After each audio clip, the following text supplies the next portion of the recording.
A cornerstone that was rejected by the builders. Three things. The first one is they are C's. They are all C's, so that you remember. Is that you are chosen before men saw you. I want you to understand that even if people do not know that you are a cornerstone, that does not change the fact that you are a cornerstone. The fact that gold has not been mined does not make it not to be gold. It is still gold. Even when it is under the soil, it is still gold. The second C is that connect to the chief cornerstone.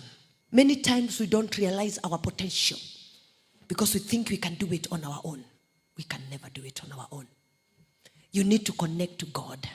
You need to connect to Jesus. He was here before you. And actually, he came to help us.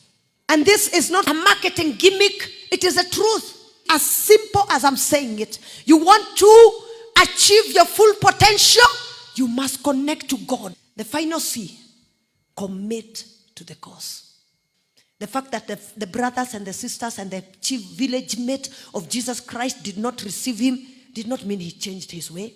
He's still committed to the cause of saving me. Hallelujah. Actually, do you remember the Garden of Gethsemane? At some moment he said, I can't hack it. I can't do this. Take it away.